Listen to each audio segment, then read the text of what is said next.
Vamos a empezar entonces con la serie del caso de Loan y vamos a continuar desde donde nos quedamos en el capítulo anterior, lógicamente. Estamos ya pasando las fechas del 15 de julio de 2024, es decir, nos ubicamos más o menos entre el 15 y el 30 de julio. Y fue en esos días que se descubrió algo nuevo. Como muchos sabrán, a Loan se lo estuvo buscando intensamente durante el 14 de junio, es decir, el día siguiente al cual él desapareció. Pero se dio a conocer que mientras la búsqueda estaba en su punto más intenso, había empezado a correr un rumor muy fuerte el 9 de julio. Decían que Loan finalmente había aparecido. La situación fue muy extraña porque la propia tía de Loan, Laudelina, mandó mensajes de texto a las 2:30 de la mañana más o menos, confirmando la noticia y diciendo ya apareció. Al mismo tiempo el comisario Walter Maciel dio una orden sorprendente a los policías que estaban rastrillando el campo. Les dijo que dejaran de buscar y que todos volvieran a la casa de la abuela Catalina. Sin embargo, en la casa todo era confusión. Mientras algunos seguían diciendo que el niño ya había vuelto, que estaba a salvo, que esto, que aquello, otros, como la propia Laudelina incluso, empezaron a decir que todo eso era mentira, que en realidad Loan nunca había aparecido, y es lógico, ¿no? Porque como sabemos hasta el día de hoy no apareció. Y otra cosa extraña fue que justo después de que se empezó a dar como este anuncio de que Loan había aparecido y qué sé yo, fue que apareció el botín del niño plantado en el barro, como ya vimos. Por todo esto y sabiendo que Loan jamás había aparecido y demás, fue que la justicia comenzó a convencerse de que todo este invento de que el niño había aparecido había sido lógicamente un intento, una maniobra por entorpecer la investigación, por intentar incluso de que se frene la misma, y que lógicamente Laudelina había plantado ese botín y además había participado en todo este plan de encubrimiento. Por todo esto, la jueza en aquel momento ordenó analizar de forma urgente los celulares de varios policías, de Camila, la prima de Loan, y demás participantes, buscando entender o ver qué se dijeron esa noche, es decir, durante esa madrugada cuando empezó a esparcirse el rumor de que Loan había aparecido, como para reconstruir a ver quién comenzó el rumor, por qué lo hizo, quién dijo qué cosa y demás. Para seguir avanzando y reconstruyendo todo lo que sucedió, la secuencia exacta, se volvió a escuchar el relato de 5 niños que habrían estado con Loan en el Naranjal a través de una nueva cámara Gesell. Como muchos sabrán, una cámara Gesell es, bueno, como están viendo por acá en las imágenes, un lugar donde la persona que va a declarar va, ahí está como sintiéndose solo, no se siente observado ni nervioso, pero tiene un vidrio a través del cual los que están detrás del mismo lo pueden ver. Entonces pueden observar la declaración, su comportamiento, etcétera, etcétera. En esos días también, por fin, se levantó el secreto de sumario, porque para ese entonces, sí, nosotros sabemos muchas cosas, tenemos muchos datos de lo que pasó en el caso porque hoy en día las conocemos, pero para ese momento habían muchas informaciones y datos que no se conocían porque el caso se encontraba bajo secreto de sumario. Y para esa época más o menos, la Justicia Federal de Goya decidió levantar este secreto de sumario. Y ahí sí se dio a conocer que efectivamente la carátula del caso había pasado de abandono de persona, como se creía al principio, a sustracción. Porque si bien ya vimos que habían empezado a sospechar de que Loan había sido sustraído y demás, no teníamos información sobre qué estaba pasando en la justicia. Bueno, ahora cuando se levanta el secreto de sumario, se sabe que sí, efectivamente la carátula del caso había comenzado a ser sustracción de menores. Ante esta situación, la jueza citó a indagatoria a los 7 imputados para ese momento por la desaparición de Loan. Y en la segunda parte de este episodio vamos a estar viendo entonces qué fue lo que declararon inicialmente ellos y qué comentaron acerca de lo que había sucedido en verdad. Vamos a seguir entonces con esta segunda parte hablando de las declaraciones iniciales que hicieron los imputados sobre lo que realmente le había pasado a Loan. Victoria Callaba lógicamente tuvo que dar su versión ante la justicia y lo hizo con un relato que buscaba demostrar su inocencia pero también apuntar hacia otros.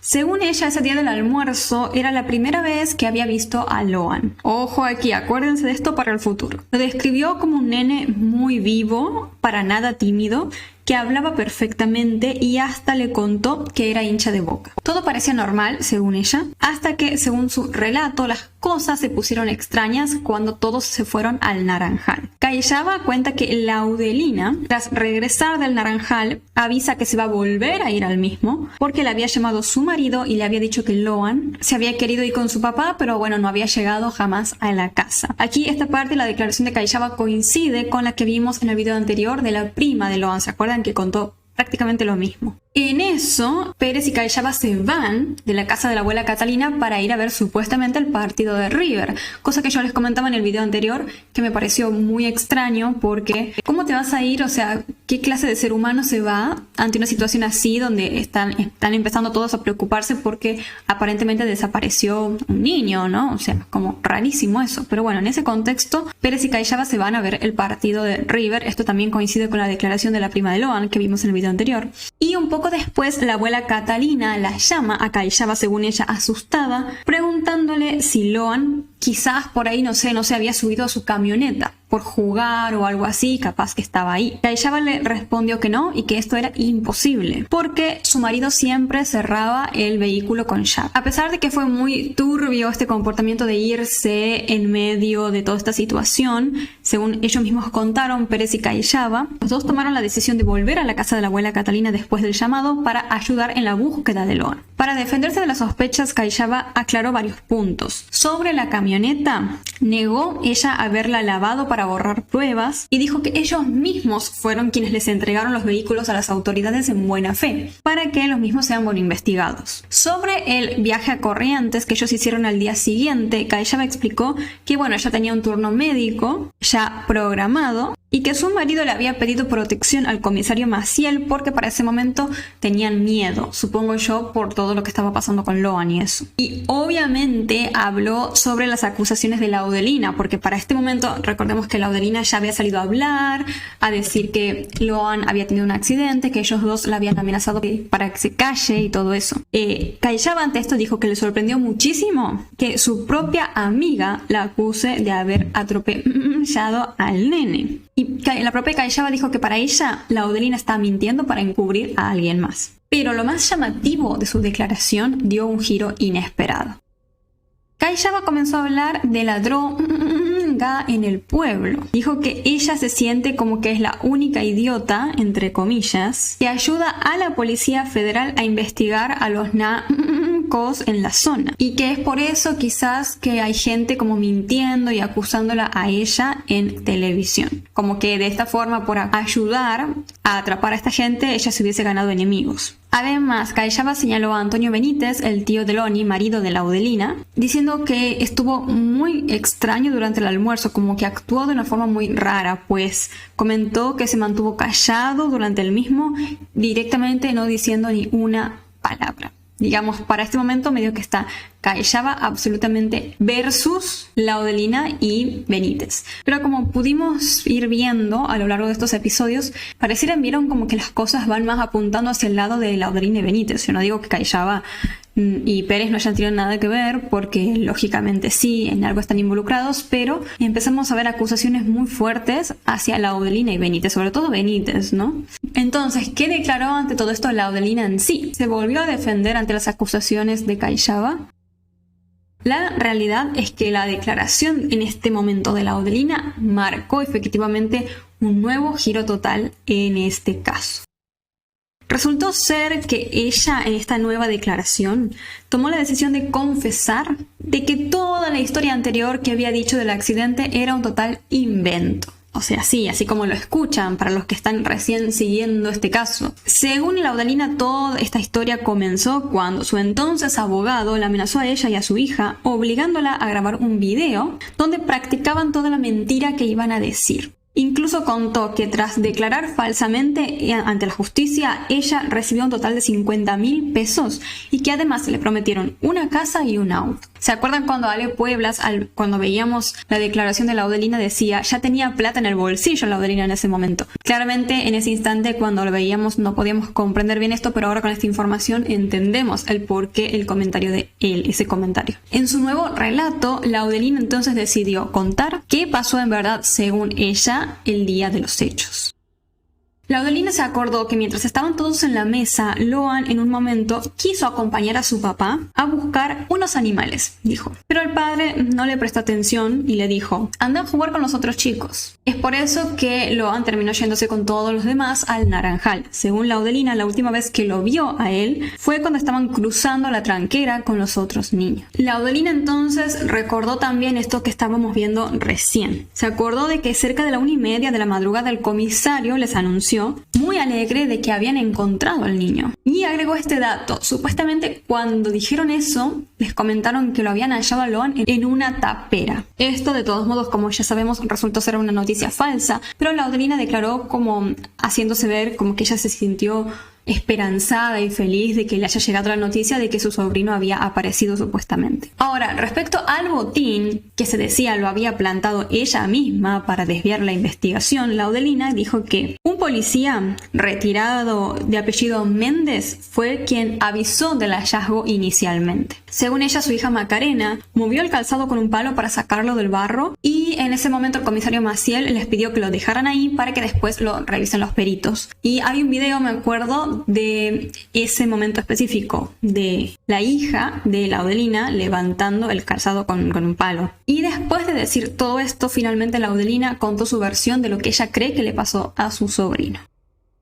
Laudelina asegura que a Loan se lo llevaron y sospecha de 3 adultos en particular: Ramírez, Millapi y... escuchen esto. ¿Se acuerdan que les comenté que parecía como que muchas personas estaban apuntando en contra de Benítez? Bueno, la propia Laudelina apuntó en contra de su marido. O sea, entre estos 3 adultos de los cuales ella más sospechaba, puso a Benítez, a su propio esposo. Lo dijo así, o sea, para mí las personas involucradas son Ramírez, Millapi y mi esposo Benítez, Antonio Benítez. Además, agregó Laudelina que cree que pudieron haber tenido un cómplice y que sacaron al nene por una zona de Monte Alto hasta la escuela abandonada, esa que ya vimos en videos anteriores. También ahí fue cuando Laudelina atacó un poquito al padre de Loan porque dijo que ese día él estaba bastante tomado y que existe una muy mala relación entre la madre de Loan y la abuela Catalina, y que incluso por eso capaz que ella no fue ese día al almuerzo. Ante este contexto de estas nuevas declaraciones muy fuertes, la verdad, o sea, literalmente tenemos a una Laudelina retractándose, comentando que todo lo que había dicho recientemente era absoluta mentira, surge un audio que terminaría siendo clave.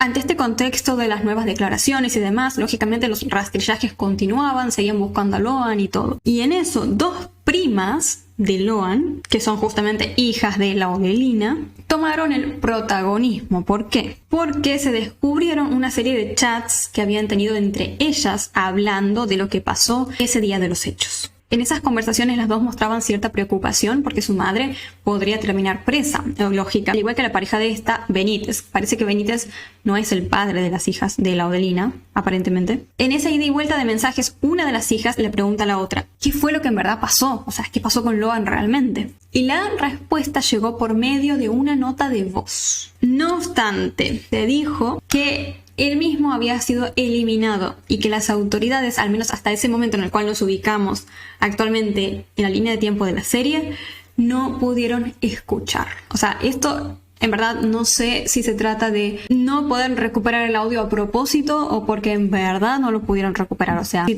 tienes una buena tecnología, personas especializadas y todo, deberías poder recuperar ese audio. Pero bueno, aquí hay 2 temas en cuestión: que en Argentina no hay tantos recursos de por sí y que hay demasiado encubrimiento, ¿no? Así que vaya a saber uno qué pasó. No sé si después ese audio se develó, pero lo vamos a ir descubriendo a medida que vayamos avanzando con la serie.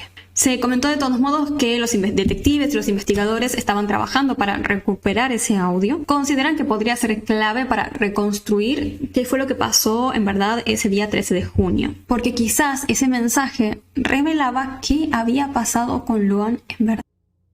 Un detective que conocía al detalle el expediente de Loan comentó que se va a intentar recuperar esa nota de voz por medio del software Universal Forensic Extraction Device, un soporte que permite restaurar, por ejemplo, mensajes de WhatsApp borrados, justamente. ¿Y ustedes quién creen que es una de las hijas de la Audalina que estuvo en este intercambio de mensajes? Macarena Peña, lógicamente, que tanto venimos viendo en estos días, que incluso analizamos una entrevista que ella dio como dando a entender que no sabía nada de lo que había pasado, pero muchos comentaban como que ella estaba mintiendo. Bueno, en este intercambio de mensajes estaban Macarena Peña y la otra hija de la Audalina, que por ser menor no salió su nombre a la luz, digamos. Los investigadores sobre esta otra hija dijeron lo siguiente: es posible que la hija menor declare en cámara Gesell y pueda hablar de lo que decía el mensaje eliminado por su hermana. Es muy sugestivo que precisamente ese audio se haya borrado. Bueno, coméntenme qué opinan ustedes sobre todo esto que estamos viendo hasta el momento. Lógicamente comenten desde el punto de vista en el cual nos encontramos en la serie, ¿no? Con información a futuro, porque ya vamos a ir llegando hasta eso. Coméntenme más o menos los que recién se están enterando de todo esto, que vienen opinando, qué piensan. Y ahora sí vamos a estar reaccionando a un clip que salió en esos días, donde se dice que apareció un testigo diciendo que él había visto que a Loan se lo habían llevado en una lancha.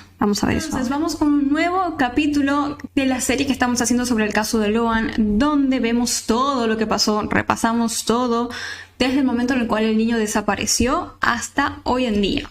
Vamos a arrancar hoy ya con el mes de agosto de 2024. ¿Se acuerdan que les conté que habían encontrado prendas de ropa en una comisaría que pertenecía a Loan? Bueno, lograron extraer ya para ese momento el perfil genético indiscutible y perfecto de Loan. Lo extrajeron, según se cuenta, del cuello de un delantal de él, que es una zona aparentemente muy propensa a acumular células de la piel y sudor.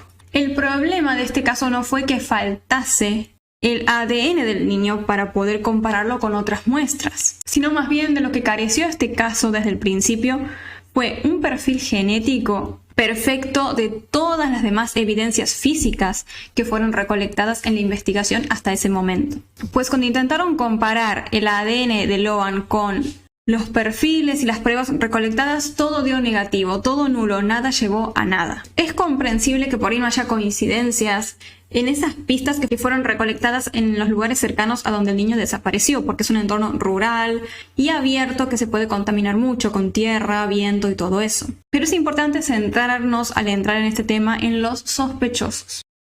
Y les estoy hablando más específicamente de Antonio Benítez, el tío político de Loan, quien estuvo bastante, digamos, en el ojo de la tormenta durante estos primeros meses de búsqueda, como ya pudimos ver. Antonio Benítez, que acordémonos ya estaba detenido para ese momento y todo, fue sometido a una serie de exámenes médicos por esos días. Más específicamente se le realizaron hisopados geniles. ¿Y qué es esto específicamente? Este es un procedimiento forense bastante estándar. Es decir, cuando los investigadores necesitan descartar o confirmar una hipótesis, por ejemplo, de Abu en la desaparición de un menor, se buscan fluidos, microdesgarros o transferencias de ADN. Y tiene sentido que hayan hecho esto con Benítez porque, como vimos en los videos anteriores, tenía un historial complicado y hasta su propia hermana lo acusó de estar involucrado en cosas terribles relacionadas a niños, ¿no?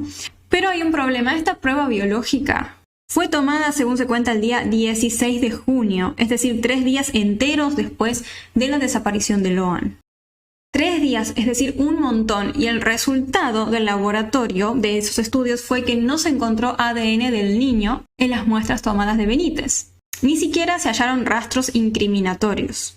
Y ustedes dirán, capaz, 3 días, no es tanto en realidad, pero en verdad sí es bastante tiempo. Desde el punto de vista investigativo, una ventana de 72 horas prácticamente es una eternidad. El tiempo da más que suficiente para que cualquier evidencia biológica sea totalmente eliminada con un simple aseo personal. Y eso nos lleva a seguir notando muchísimas más banderas rojas con respecto al comportamiento que tuvo Benítez durante las horas clave, es decir, justo después de que Loan desapareciera. Hay una línea de tiempo bastante extraña para con él. Después de las 2 de la tarde del día en el cual Loan se perdió, supuestamente se comenta que se lo vio a Benítez transpirado y sin camisa. supuestamente buscando a Loan por su cuenta, aunque los investigadores no tienen evidencia suficiente para comprobar que en verdad lo estuviera haciendo. Se comenta que después, a las 6 de la tarde, reapareció de la nada Benítez con una remera diferente puesta. Según los fiscales, él jamás dio explicaciones lógicas sobre qué estuvo haciendo en ese tiempo, ni de por qué se cambió de ropa. Obviamente este es un comportamiento que enciende todas las alarmas. Y a esto se le suma una declaración tremenda. Su propia hermana, la propia hermana de Benítez, como ya vimos en videos anteriores, pero bueno, para los que no lo vieron o no se acuerdan, declaró que él, su hermano, ya tenía antecedentes previos de robo y abu a niños. Y como si esto no fuera poco, recordemos que su propia esposa, Laudelina, fue acusada de haber plantado el botín de Loan en el barro para desviar la investigación. Obviamente aquí tenemos una cantidad de pistas enormes, pero el problema es el mismo que les comentaba al principio, o sea, falta evidencia biológica que los amarre ya sea a Benítez o a Laudelina de forma irrefutable con el caso de Loan. Y si conectamos esto con el panorama general de los detenidos, vemos que este es un patrón que se repite. Tomemos el caso de Victoria Callaba y de su esposo Carlos Pérez. Se comenta que para ese momento ya los investigadores habían logrado confiscar un chaleco que Callaba usó esa misma tarde en la cual Loan desapareció. Querían ver si ese chaleco podría tener evidencia de que capaz Callaba había cargado al niño, por ejemplo, ese día, para trasladarlo, ¿no? Lógicamente. Se analizó, se dice, ese chaleco fibra por fibra, y el resultado obviamente fue negativo otra vez. Y luego está el tema del vehículo de Pérez y Callaba, del cual ya estuvimos hablando bastante hasta ahora. Para repasar y para ampliar un poco también sobre este tema, se halló sangre dentro de la camioneta de ellos. La Policía Federal analizó esa muestra y determinó que efectivamente era sangre humana y que pertenecía a un perfil genético masculino. Pero, como vimos un poquito en videos anteriores, la muestra era una mezcla genética de contacto. ¿Qué significa esto específicamente? Porque vieron que hasta el momento estaba todo como muy raro, como que decían que si era sangre, después decían que no, que si servía, que no servía. Bueno, lo que pasó es esto, que era una mezcla genética de contacto. En la criminalística, esto sucede cuando múltiples personas tocan una misma superficie a lo largo del tiempo, creando una especie de sopa genética de la cual es muy difícil como aislar a un solo individuo. O sea, hay perfil masculino sí, pero es una mezcla de muchas personas, no es que es de alguien en particular. No obstante, según se comenta, los peritos pudieron afirmar con total certeza que en esa mezcla no había ni rastro del ADN de Loan. Entonces, esa sangre en sí podría haber pertenecido a un montón de personas, como les digo, por ahí alguien que, no sé, que manejó la camioneta días anteriores, o incluso a un policía que la agarró, la investigó en un principio, mientras estuvo secuestrado el vehículo, etcétera, etcétera. En medio de este expediente que carecía de respuestas biológicas, la jueza para ese momento ya tenía que tomar una decisión. La jueza tenía un plazo legal por aquel entonces muy estricto dictado por el código para definir la situación de los 7 detenidos para ese entonces en la causa. Estamos hablando que para ese momento se encontraban detenidos Laudelina Peña, Daniel Ramírez, Mónica Millapi, Verónica Callaba, Carlos Pérez y el comisario Walter Maciel. Entonces, ante la jueza no tener evidencia sólida contra ninguno de ellos, se enfrentaba como a 3 posibles caminos legales que podía tomar. Porque acordémonos que ellos estaban en prisión preventiva, entonces algo había que hacer, no podían quedar eternamente así. Entonces, por un lado, la jueza podía dictar el procesamiento de todos, basándose casi de forma exclusiva en la controvertida declaración de Laudelina, en donde ella dijo que Benítez, Ramírez y Millapi sustrajeron a Loan y se lo entregaron a Pérez y Callaba, contando con la cobertura del comisario Maciel. Procesar a los detenidos bajo esa teoría iba a calmar un poco lo que era en ese momento la opinión pública, que estaba muy enloquecida en ese momento, como que todos querían respuestas y que alguien pague por la desaparición de Loan. Pero tampoco iba a ser sencillo para la jueza procesar a 7 personas basándose solo en el testimonio de alguien que ya se sabía había mentido anteriormente. Porque recordemos que Laudelina fue la que dijo que su sobrino había fallecido por un accidente y después comentó que era mentira eso. O sea, jurídicamente cualquier tribunal de apelaciones podría derribar esto en minutos y que todos queden libres, básicamente. Entonces, ¿cuál es la otra alternativa que tenía la jueza? Apoyarse en la jurisprudencia que considera que los plazos del Código Procesal son ordenatorios y no fatales. Es decir, ¿qué quiere decir esto? Que tiene que ganar tiempo. posponer la decisión de fondo y sí mantener la prisión preventiva. Pedir en general más tiempo para poder seguir investigando. Y de esta forma buscar esa prueba física, biológica que falta. Y la tercera opción es la incompetencia. Es decir, al no tener pruebas físicas, tampoco comunicaciones interceptadas, ni nada que pruebe que aquí hubo una red, un acuerdo, un grupo que se sustrajo a Loan de forma deliberada y demás, la jueza podría directamente dar un paso al costado en todo esto y devolver el expediente a la justicia provincial. Y en esto se encontraba la jueza, digamos, hasta que empezaron a aparecer nuevas pistas. En esos días comenzó a circular una fotografía de un niño en un centro comercial en Barranquilla, Colombia. Se parecía muchísimo a Loan ese niño al punto de que toda su familia se convenció de que era él, de que era Loan. Fue tal el revuelo que tuvieron que invertir peritos internacionales y hasta Cancillería para investigar este avistamiento. En ese contexto, la Policía Federal Argentina utilizó un software de reconocimiento facial de última generación. Compararon una foto real de Loan con la de este niño, con este software que tiene un algoritmo que mide proporciones biométricas inalterables. Por ejemplo, la distancia entre los ojos, la forma del hueso nasal, la estructura de la mandíbula. Y luego de hacer este estudio, el sistema arrojó que no había coincidencias. Es decir, ese niño visto en Colombia no era Loan. Tras otra pista más descartada, la jueza, intentando ver a ver si podía como agarrarse de algo antes de tomar uno de los 3 caminos que les comenté, solicitó algo que resultó bastante polémico. Pidió que se le repitieran las entrevistas que se le habían hecho a los niños que fueron al Naranjal con Loan. ¿Y por qué esta decisión fue muy cuestionada? Los expertos suelen desaconsejar que se realicen este tipo de entrevistas después de mucho tiempo, justamente por eso, por el factor tiempo. Ya habían pasado para ese momento más de 50 días, casi 2 meses, iban a ser de la desaparición de Loan, y para ese entonces ya se habría perdido cualquier tipo de espontaneidad en los relatos de los niños. Es decir, hay que tener en cuenta que esos niños ya pasaron casi 2 meses rodeados de adultos angustiados por todo lo que estaba pasando, que hablaban incansablemente del tema. Vieron noticias en la televisión, vieron la foto de Loan en la televisión, las cosas que se decían, etcétera, etcétera. Escucharon seguramente teorías, ideas de qué había pasado y demás. Entonces, en la psicología forense, consumir todo esto se conoce como contaminación de la memoria. Su recuerdo original, el recuerdo original de los niños del momento en el Naranjal para ese entonces, ya estaría inevitablemente mezclado con toda la información que habían ido absorbiendo a lo largo de estos casi 2 meses. Es decir, que ya no sabrían poder especificar con certeza qué fue lo que en verdad vieron y qué fue lo que por ahí escucharon en la televisión o que comentaban otras personas y así. Y es por esto creo que le da bastante sentido a este problema que venimos viendo a lo largo de esta serie, que es que los niños parecía ser medio que se contradicen mucho en las cosas que dicen. Algunos comentan que Loan sí fue al Naranjal, que decidió irse a buscar a su papá, otros comentan que directamente no fue, entonces siempre hubieron así como contradicciones y creo que este fenómeno podría explicarlas a las mismas. Y el pedir que se vuelvan a hacer las entrevistas, siendo consciente por ahí la jueza de esto, y queda como extraño porque pareciera como que estuvieran buscando contaminar más toda la investigación y la línea de tiempo que se estaba intentando reconstruir. Pero bueno, en medio de todo ese lío, ahí sí fue cuando apareció algo terrible, que es un tema del cual hasta se sigue hablando el día de hoy, porque fue extremadamente sospechoso y controversial e involucra a un familiar directo de Loan. Por aquellos días, es decir, pasando agosto de 2024, en el expediente del caso de Loan, apareció un giro financiero misterioso que nadie se esperaba.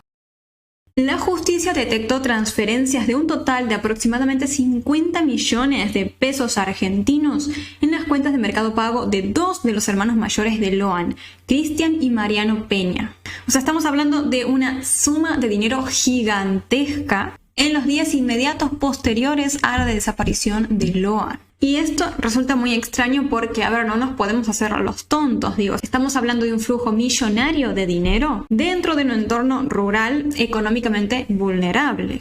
Mariano Peña, el hermano de Loan, declaró públicamente en ese entonces que él abrió esa cuenta de Mercado Pago con un propósito específico, que era recibir donaciones de todo el país para financiar las búsquedas de su hermano. Pero, ¿qué dijo para justificar la gran cantidad que ya había acumulado para esos pequeños días después de la desaparición de Loan? Bueno, él comentó que estaba guardando todo ese dinero para fundar una ONG que ayudaría a otras familias que atraviesan situaciones similares. Es decir, como que él recibió en esos primeros días, desde que desapareció su hermano hasta que estalló todo esto, muchísimas donaciones de personas de todo el país y estaba guardando ese dinero para esa fundación y además para ir financiando las búsquedas de Loan. Pero la justicia no puede simplemente con estas palabras validar así nomás semejante movimiento financiero. Hay que probarlo todo, lógicamente.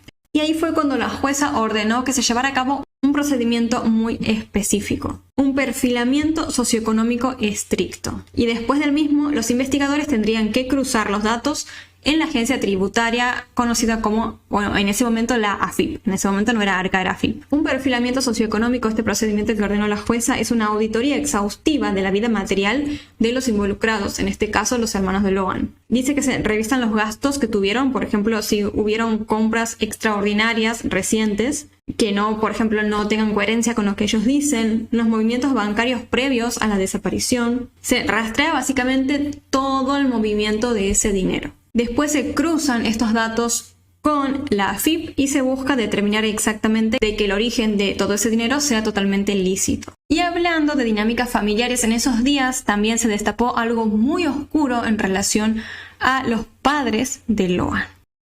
Hubo una situación muy complicada, muy fuerte, cuando los padres de Loan y también la abuela Catalina se sentaron a testificar con la jueza. De hecho, hay constancia de que los padres sufrieron descompensaciones físicas durante todo el interrogatorio por el altísimo nivel de estrés al que fueron sometidos. Pero en medio de todo este dolor, la madre de Loan aportó un detalle clave. Mencionó bajo juramento que existía una amenaza previa hacia ella. Este fue un dato en verdad muy revelador, porque la madre comentó que esa amenaza fue hecha nada más y nada menos y nada más y nada menos que por Laudelina. Así es, según se comenta, la madre de Loan declaró que existía esta amenaza previa por parte de Laudelina, pero no solamente ella, sino también de su pareja Antonio Benítez. Ya con esto como que termina de romperse la estructura familiar. De a poco fuimos viendo cómo este acusaba a aquel, este acusaba a aquel otro, este sospechaba de esto, y llegamos al punto donde los propios padres de Loan mencionan esta amenaza previa que ya vamos a estar viendo más adelante de qué se trató en profundidad por parte de Laudelina y Benítez. Pero las cosas no quedaron ahí. En los siguientes días se involucró en todo este problema otra persona más. Otro hermano de Loan, César Peña, de 21 años. Los registros indican que César, el día 13 de junio, es decir, el día en el cual Loan desapareció, estaba trabajando en Tabay, una localidad ubicada a 126 kilómetros de distancia del paraje Algarrobal donde sucedieron los hechos.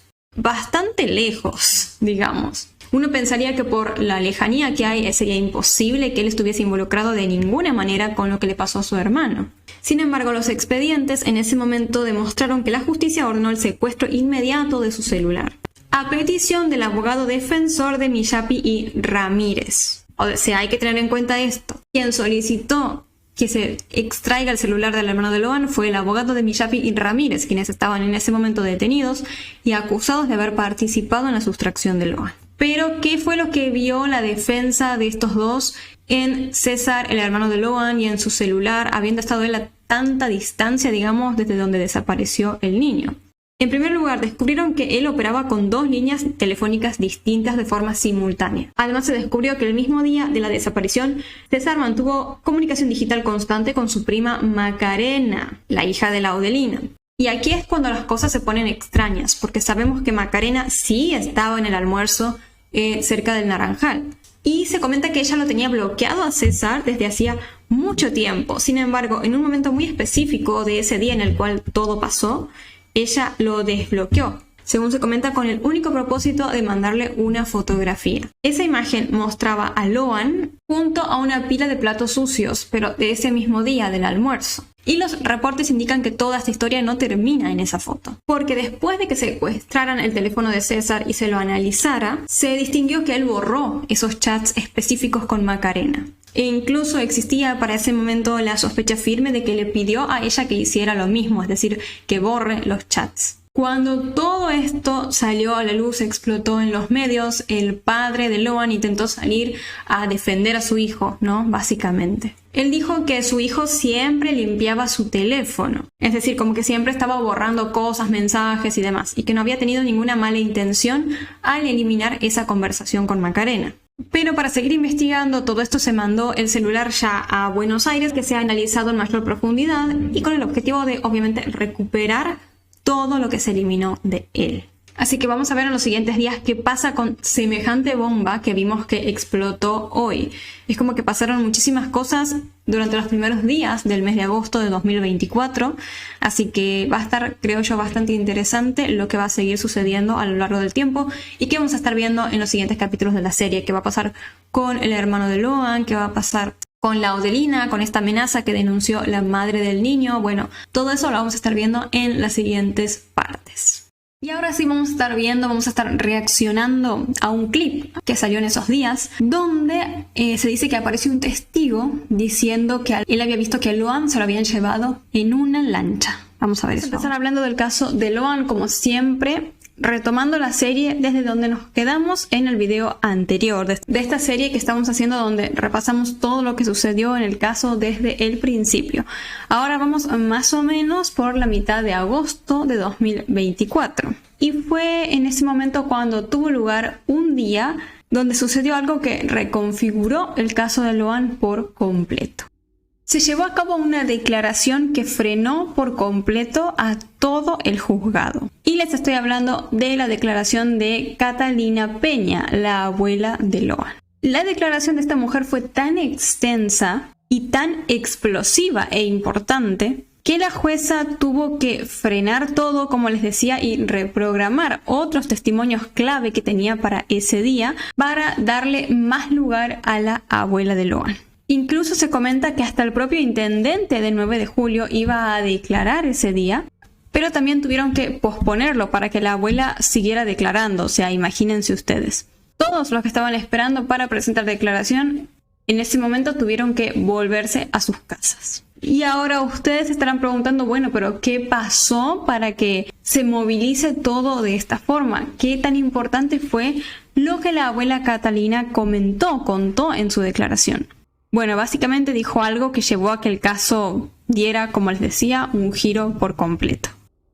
Catalina habló sin rodeos y comentó algo que fue bastante clave para la investigación, pues dijo que ella tenía varias tierras, terrenos, digamos, propiedades, y que tomó la decisión de ponerlos a todos a nombre de un tercero y no de ninguno de sus hijos. El motivo, según la abuela, era para que nadie se pelee. Pero inmediatamente después de esto, la abuela señaló que su propia hija, Laudelina, tía de Loan, como ya sabrán, quería quedarse con todas esas tierras. De pronto, en lo que parecía ser la desaparición de un niño por parte de un tercero, quizás, empezó a convivir con algo diferente y pareciera ser mucho más antiguo, que serían posibles rencores familiares, basados posiblemente en ciertas disputas por el patrimonio de la abuela, ¿no? El padre de Loan, en base a todo esto, comentó que él sentía que siempre los demás como que lo dejaban de lado,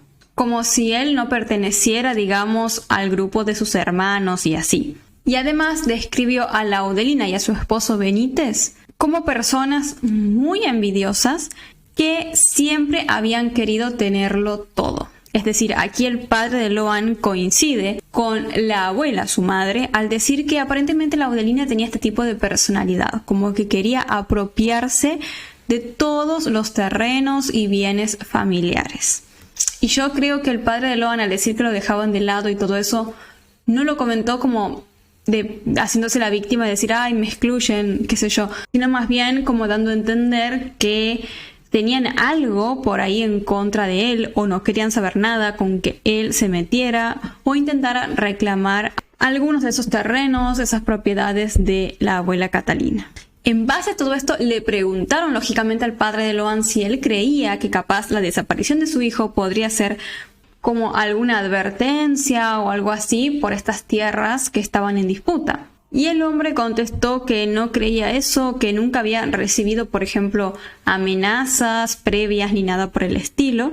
Y sí tiró una frase que es muy cierta en todo esto, que fue la siguiente: la criatura no tiene culpa de nada. Lógicamente, porque si el motivo detrás de la desaparición de Loan hubieran sido, no sé, estas tierras, esta disputa familiar y todo eso, ¿qué tiene que ver él? O sea, literalmente era un niño totalmente inocente que por ahí terminaba pagando por temas de adultos. Por ende, es muy cierto lo que dice su padre, ¿no? No obstante, por más de que el padre de Loan comentó que jamás había recibido amenazas ni nada de eso, la madre del niño dijo algo diferente. La madre de Loan, cuando ella declaró, lo hizo durante más de 6 horas. Y en ese tiempo ella mencionó que tenía conocimiento de que Laudelina y su esposo Benítez una vez habían dicho la siguiente frase: se las vamos a devolver donde más les duele. ¿Se acuerdan que vimos en el video anterior que la madre había hablado con los medios, la madre de Loan, que había comentado que había recibido amenazas de Laudelina? Bueno, aparentemente era por esta frase en particular, que da a entender más o menos como que Laudelina y Benítez están queriendo decir que quieren como hacerles pagar o vengarse de los padres de Loan donde más les duele por algo en particular, que podremos deducir pueden ser esta disputa por las tierras y las propiedades de la abuela Catalina. Pero lamentablemente esta frase no llevó a mucho ni tuvo mucha solidez, porque cuando le preguntaron a la madre de Loan dónde la había escuchado o cómo había escuchado esa conversación entre Laudelina y Benítez, ella comentó que no la escuchó ella misma en sí, sino que una vecina de ella aparentemente la había escuchado hace como 2 o 3 años atrás, o sea, hace un montón. Además, a esta vecina jamás lograron identificarla, entonces todo esto terminó quedando en la nada. Pero retomando a lo que fue la declaración de la abuela Catalina, no fue solo lo de las disputas de las tierras y demás lo importante que ella dijo, sino que la abuela realizó una confesión muchísimo más oscura. Catalina comentó que años atrás, en la zona de ahí dentro del 9 de julio donde ellos vivían, era muy común que se vendieran bebés. Lo dijo así aparentemente de una, sin dramatismo, sin rodeo, sin nada. Y de hecho esto concuerda con una entrevista que daría Catalina como un año después, donde dijo lo mismo, que dio a entender en realidad como que para ella era algo medio común o algo que se veía, esto de vender bebés de una forma, digamos, no tan clandestina. Catalina en esa primera declaración, bueno, comentó esto de una forma muy tranquila, como si estuviera hablando de una costumbre, un recuerdo del pasado, y agregó que esta situación de la venta de bebés dejó de pasar cuando empezaron a llegar ciertas pensiones por parte del Estado. Esto nos demostraría que más o menos las personas ahí por necesidad, por más espantoso que suene, tomaban estas decisiones de vender a los niños, y no fue sino hasta que empezaron a llegar estas ayudas del Estado que lo dejaron de hacer. Básicamente demostrándonos que la situación de miseria, la situación de pobreza extrema, puede crear este tipo de mercados que para otras personas pueden resultar totalmente impensables. Y una vez más vuelve a entrar el tema del dinero dentro del caso de Loan.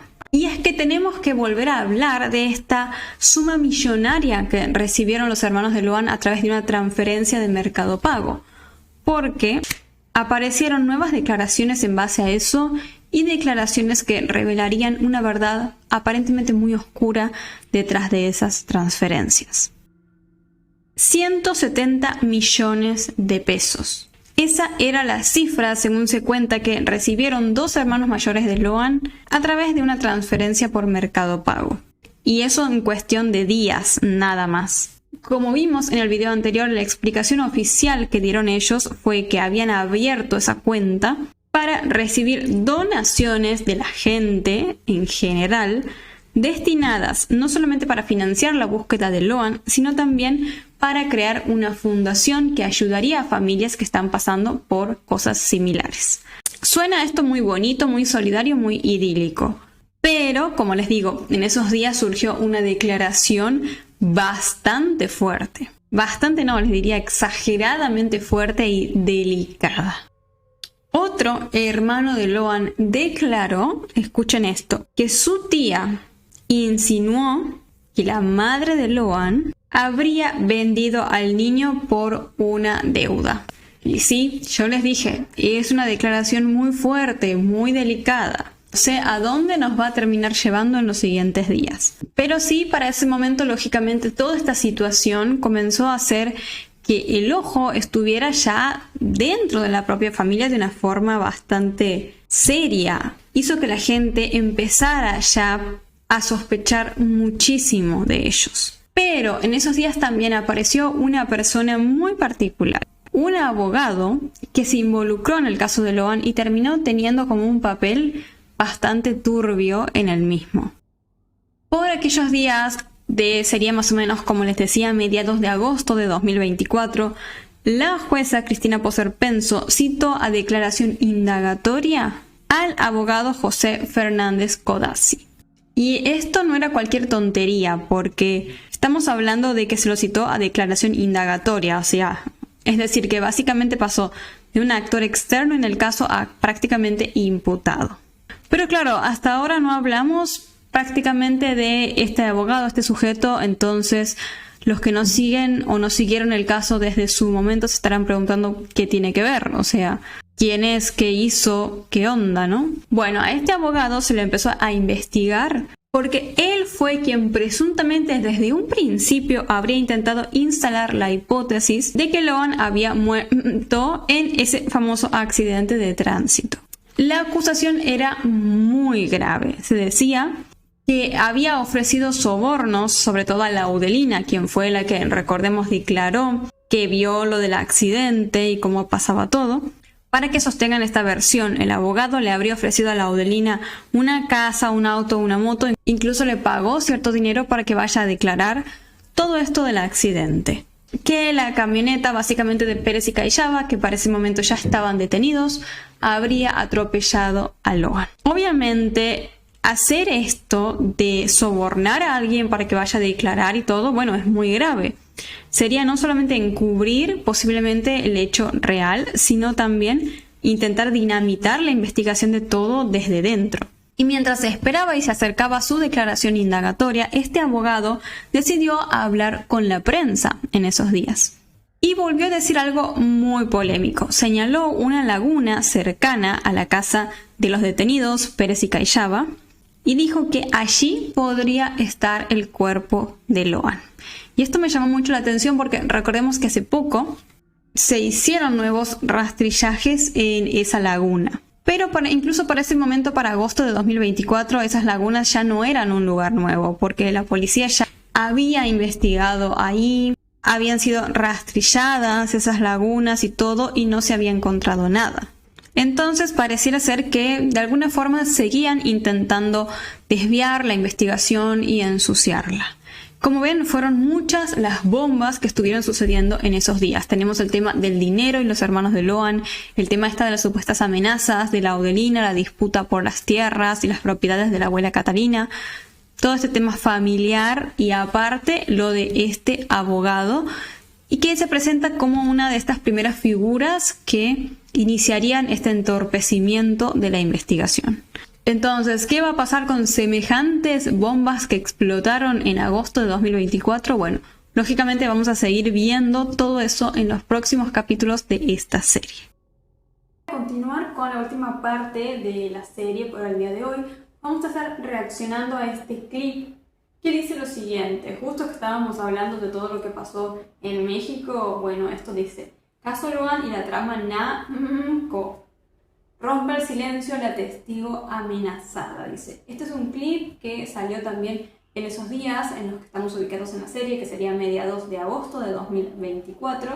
Así que vamos a ver qué es lo que comenta esta testigo protegida. Perdónenme si no lo ven tan bien, pero tengo que hacerlo así por el tema de copy. De todos modos, aquí no es tan... sino más bien escuchar qué es lo que se comenta. Y acabo de prender el micrófono, me di cuenta de que no lo tenía encendido, así que perdón si la primera parte la escucharon medio mal. Ahora sí, vamos a retomar. Rompe el silencio aquí, quién, cuándo, dónde. Para mantener su seguridad, porque nosotros hacemos todos los esfuerzos. Oh, hay un videito de Loan, no, me muero, me hacen mal ver esas cosas. Perdonen, ya sé que nada que ver, pero no sé, me hizo como mal ver el video. Posible para mantenerlo, aunque está claro que quienes quieren atentar contra ella saben todo, saben quién es, cómo se llama y dónde vive. Pero nosotros vamos a hablar con ella con la sigla R, con la inicial R. Te saludo, te digo buenas tardes y gracias por hablar con nosotros. ¿Cómo te va? Hola, muy buenas tardes. Contame, ¿qué pasó en las últimas horas? Vamos de atrás para adelante, ¿sí? Sí, yo me había presentado ante a la jueza federal. Obviamente los datos que aporté fue todo para Loan. Desde ahí empecé yo a tener amenazas, me seguían, me amenazas tuve de parte de Mónica Sotelo. ¿Quién es? ¿Quién es Mónica Sotelo? ¿Quién es Mónica Sotelo? Así le vamos explicando a la gente. ¿Quién es? Mónica Sotelo es la hermana de Cabeza López. Okay. Nada menos. Que es la señora que vemos en algún video que recién en la presentación mostramos. Esa amenaza, en principio, ¿hace cuánto fue, R? Ese fue el día 30. El día 30. Mónica Sotelo está libre. Sí. Ella está libre, está con prisión domiciliaria, estaba con una tobillera. Que está con una domiciliaria. Con una domiciliaria, que evidentemente no controla a nadie porque hasta se da gusto de salir de su casa, creo que vive muy cerca de la tuya, para amenazarte a un filmada. Sí, no cumple con la domiciliaria, anda a la calle libremente, va por todos lados y... Bueno, claramente aquí hay una trama aparentemente empezada ya.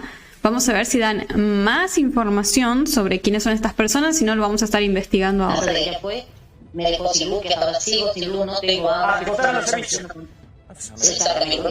Está bien, pero no es que se lo cortan porque vos por falta de pago, sino que ellos son vecinos tuyos y vienen y lo cortan. Exactamente, todos me dicen porque soy buchona, porque yo quién soy, que yo estoy loca para hablar de ello, para mandar al frente. Y yo sé que, o sea, dije la verdad y todo lo que hice fue aportar mis datos, lo que yo sabía, lo que escuché, lo que me dice la gente, todo va para la causa de Loan. O sea, todo por Loan. Ella se llama Mónica Sotelo, la que vemos ahí en uno de los cuadrantes en pantalla, quien te amenazó hace unos días, y es hermana de Cabeza López. El Cabeza López está preso y detenido. ¿Por qué está detenido? Bueno, sí, estaba por buscar quién era este Cabeza López, pero vamos a ver si lo dicen ahora. Perfecto. ¿Y qué escuchaste vos en el barrio que en un determinado momento, ante la desaparición del chiquito, de Loan, te pareció importante, aún con riesgo personal, aportárselo a la justicia? Lo que me pareció importante fue que cuando yo comencé a ir a las marchas, porque yo iba a las marchas, inclusive cuando se cumplió un mes de la desaparición de Loan, con el grupo de marcha que estábamos, o quizá que estoy, fuimos a 9 de julio y después de ahí ellos me empezaron a ver en los medios y a hablar y ahí empezaron las amenazas. Y ahí, yo la última vez que se presenta Clara Maciel, yo estuve en esa marcha que fue cuando se quemó la goma, todo frente al jugador federal. Yo recibo a una persona y me dice, te estamos viendo, vemos que estás, decirle a la cámara, sí, que vengan a buscarle a Loan acá en Goya, que puede estar o quizá esté en Isla Las Damas. Y que eso fue mandado de Cabeza López porque supuestamente tenía una deuda, la Aurelina con López. Y eso yo no me... A ver, no estoy entendiendo muy bien. O sea, está queriendo dar a entender que Loan fue una especie de pago de la Aurelina a este López porque le debía dinero, algo así. Sí, en cámara. Y a ella, porque como que no entiendo por qué la amenazaron en sí. La vieron que ella asistía a las marchas y todo. Y como que estaba, no sé, intentando resolver el enigma de Loan y por eso la amenazaron, pero siento que aquí falta como algo porque no creo que solo por eso la hayan amenazado. Bueno, vamos a ver si nos da más información. Bueno, lo dijiste, pero lo dijiste donde había que decirlo, en la justicia. Exactamente, o sea, todo yo mantengo mi verdad, lo que yo vi, lo que yo sé, lo que yo veo, con que todo delante de la jueza, sí, obviamente. ¿A quién se lo contaste? Declaré en el juzgado federal, en la fiscalía. Y declaraste en el contexto de la causa de narcotráfico, digamos, ¿no? La que tuvo el 12 de junio allanamientos donde quedaron detenidos. Ella declara, lo que no sabes después, la jueza donde lo pone eso. Vos lo declaraste ante la jueza. Sí. Y yo, o sea, un dato que yo aporté fue todo, y es todo para la causa de Loan, es todo por Loan. A vos lo que te motiva es lo que tendrás vinculado al chico. Lo otro, ya estabas acostumbrada a que se hablaba de narcotráfico en el barrio y de los personajes. Eso ya lo habías escuchado. A vos lo que te motiva es ir a declarar a la justicia por Loan. Porque decís que, bueno, repasemos de vuelta lo que le contás, repasémoslo de vuelta. ¿Qué escuchaste exactamente que te pareció prudente ir a contarlo a la justicia? Primero que nada, lo que le mencioné anterior, que fue mandado de López, porque supuestamente la Laudelina tenía una deuda con él, que Loan podría, o quizá esté en Isla Las Damas. ¿Dónde queda esta isla? Para que no Isla Las Damas, Isla Las Damas queda al frente de la costanera de Goya.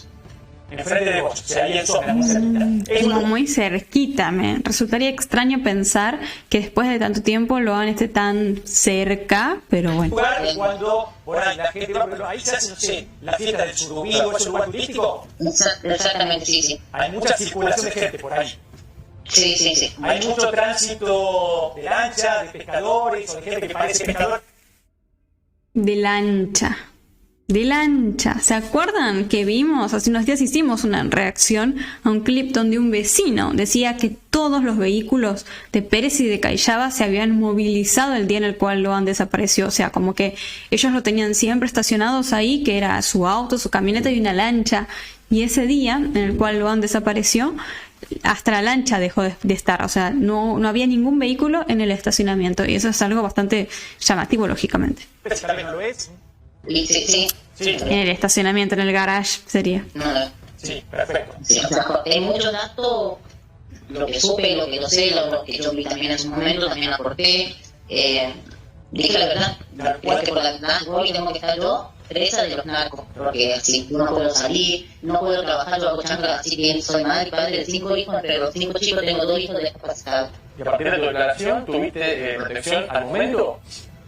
Después de un tiempo sí tuve protección, que ahora están todavía. ¿Y en la guardia no es permanente?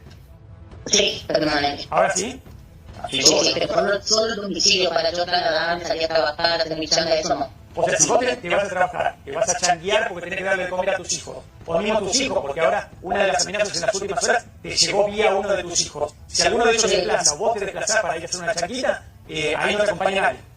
No. Y la amenaza viene con mi hijo, el mayor de 18 años, que sería, no es Romero. Los 4 más chicos sí son Romero porque Mónica Sotelo es la ex cuñada del papá de mis hijos más chicos. Ahí quería ir. Si vos lo querías contar, yo te lo iba a consultar. Vos tenés 5 hijos. El mayor, ¿con quién lo tuviste? Este que ahora también le llegó una amenaza, o te llegó una amenaza a vos a la familia, vía él. Con otra persona. Y esa persona es alguien que está en conflicto con la ley.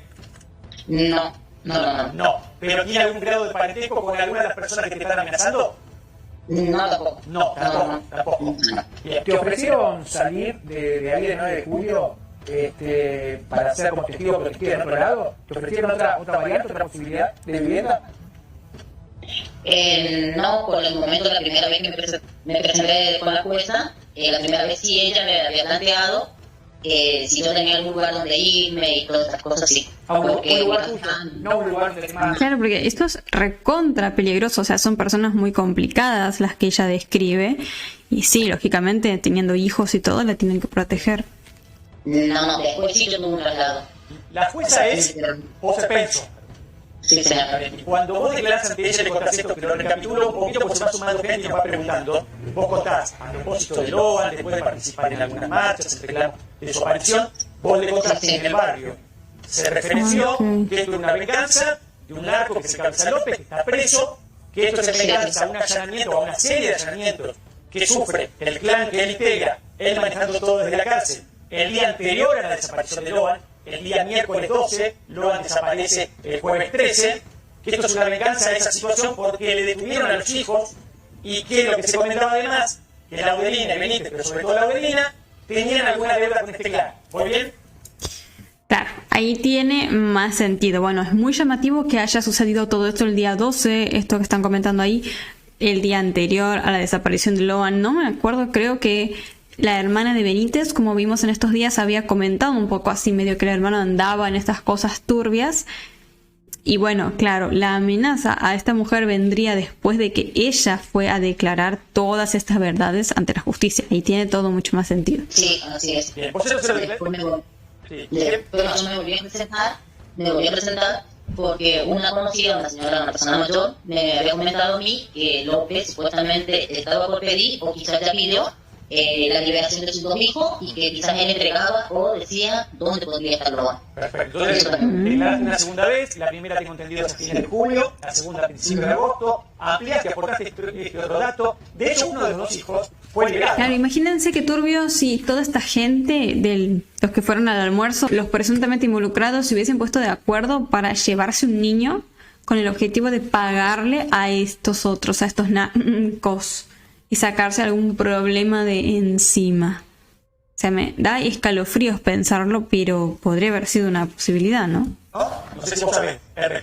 Sí. Sí, le dictaron la falta de mérito. Uno de aquellos dos, por lo cual parecía que se estaba comenzando a cumplir esa situación. La jueza, muy enojada, muy ofendida con esto, en su buen nombre y en su moral, con nosotros los medios nacionales no habla, pero con algún medio provincial habla, y aquí lo hemos pasado, ese tratamiento, dice de ninguna manera, no liberaron a nadie. Bueno, resulta que sí, a Lautaro López lo liberaron, no así, hay que decirlo, a Melanie, que sigue detenida. Fernando, muy bien. Claro, sí, aparte sería la lugarteniente. Melanie era la que manejaba la estructura de Cabeza López, que es una realidad, ¿no? Como pasa en el conurbano, con Mameluco Villalba, un narco muy conocido de la zona, que los hijos se van adelante con el negocio. En este caso, seguía sucediendo lo mismo con Melanie. Por eso mismo también es la puja y la eventual presión que pueda existir dentro del marco de las bandas.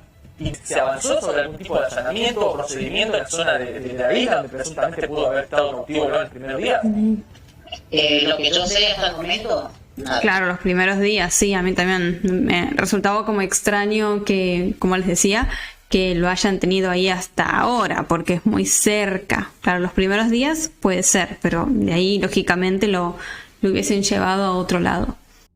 Pero el tema es que si vos descubres todo esto, bueno, lo de siempre, ¿no? Si te demoras tanto con las investigaciones, si está todo encubierto, si están intentando tapar cosas y te demoras en descubrir que eso es un lugar de interés, ya para cuando vayas a investigar el niño no va a estar, es lógico. Nada, que vos sepas. Ninguno de los lugares que yo mencioné tampoco. Se hubiese conocido de todas maneras esa información. O sea que la jueza de alguna forma está limitando la declaración de la testigo R al caso de Cabeza López y al caso Narco. No le da preponderancia a la denuncia del caso Loan. Y esto es bastante preocupante. Sí, llamativo cuando menos, no sé qué te parece a vos, R, que te pusiste en riesgo, que te arriesgaste ahí donde a veces, no sé, yo digo, como ejemplo, a veces vos tenés un siniestro vial y te pueden encontrar a alguien que se anime a ir, salirte de testigo acá. Vos declarás en contra de narcos, estás en el barrio de siempre, no podés salir de tu casa, estás amenazada vos y tu familia. ¿Y qué pasó en las últimas horas? Primero una advertencia y después ¿qué pasó? Y fue un mensaje que recibió mi hijo y luego anoche como que fue misión cumplida, digamos, por ellos. ¿Te enviaron a la casa? Sí, lo que me mencionó. No, Dios. Sí, señor. ¿Qué escuchaste? ¿Lo llegaste a ver? ¿Lo llegaste a escuchar? ¿Escucharon los disparos? Sí, se escuchó los disparos y, ¿cómo es? Y un vecino escuchó, porque justo en la esquina de la casa de disparos, agarraron esto. Cuando él abre la puerta a mi hija y se dieron, agarraron la moto y fueron, porque sé que también dijo él que eran dos vagos en moto. Ah, que era en moto. Y una pregunta, no sé si entendí bien. Cuando vos declaraste, ¿no te dijeron usted está declarando en la causa tal? Es decir, ¿te mencionaron dónde ibas a declarar? Porque siempre cuando un testigo va a declarar, se presenta ante la justicia, le dicen, usted ha sido designada como testigo en la causa X. Y usted va a declarar sobre este tema. ¿Está de acuerdo? Sí. Te piden nombre, apellido, tus datos personales y te dicen que digas lo que cuentes. Lo que cuentes, lo que digas. Es decir, ¿vos tuviste noción de qué causa estabas declarando?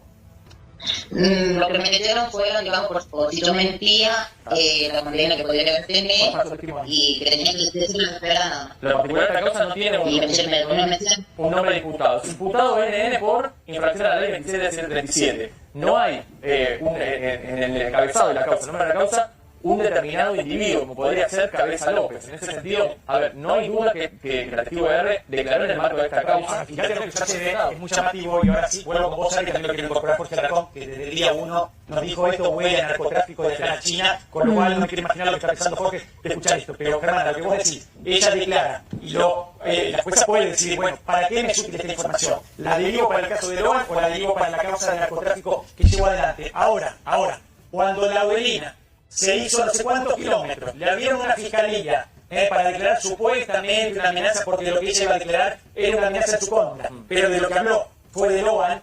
Después eso inmediatamente viajó y fue remitido al juzgado federal de la jueza Pose Penso. Entonces, en este caso, ella puede decir, bueno, vengo a declarar que me amenazan y tengo para aportar esta situación en torno a Loan, y después, en efecto, la jueza es libre de decir en qué cajita lo pone, pero mencionando a Loan, ¿cuántos, entre tanto rastrillaje que vimos a la nada misma, o volviendo a rastrillar por segunda y tercera vez el mismo metro cuadrado de un campo que ya había sido rastrillado? ¿Cuántas veces escucharon ustedes que fueron a la Isla de las Damas? Yo no escuché ninguna. Claro, no. No me estaba por ahí ir.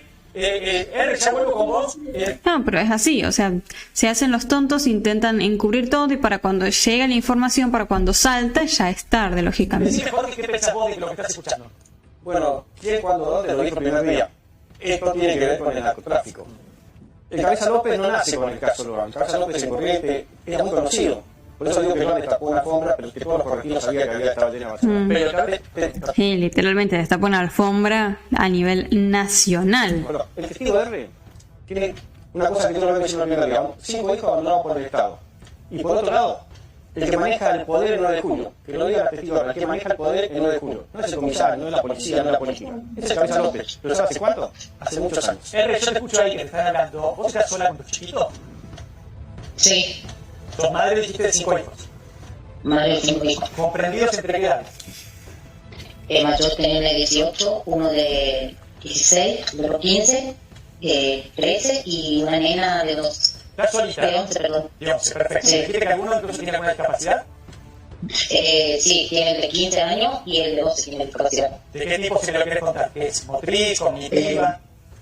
Retraso modulativo y trastorno neurológico, los dos tienen el mismo problema. Los dos tenemos problemas. Estás sola con ellos 5, te animás a denunciar y te aparecen en moto sicarios, porque a mí no se me ocurre.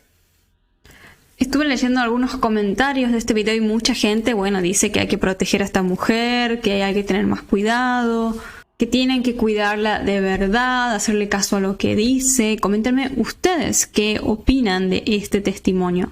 ¿Piensan que puede ser una posibilidad, una teoría factible que Benítez y Laudelina y los demás que presuntamente participaron hayan vendido a Loan a esta gente para posiblemente cubrir una deuda o protegerse ellos mismos? Podría ser una posibilidad porque está todo tan tapado. Intentaron tanto encubrir a los responsables aquí, sucedieron tantas cosas turbias que cuando las cosas se ensucian tanto, para mí deja un poco en evidencia que el Fico está involucrado, así que siento que puede ser una posibilidad. Coméntenme qué opinan ustedes y bueno, vamos a ver qué sigue surgiendo en los siguientes días, que vamos a ir continuando con este tema de la serie sobre esto, ¿no? Si surge algo más o si queda en la nada, porque también eso pasa con este tipo de informaciones, suelen quedar en la nada porque lógicamente hay gente a la cual no le conviene que eso salga a la luz, así que vamos a ver qué sigue sucediendo en los siguientes días.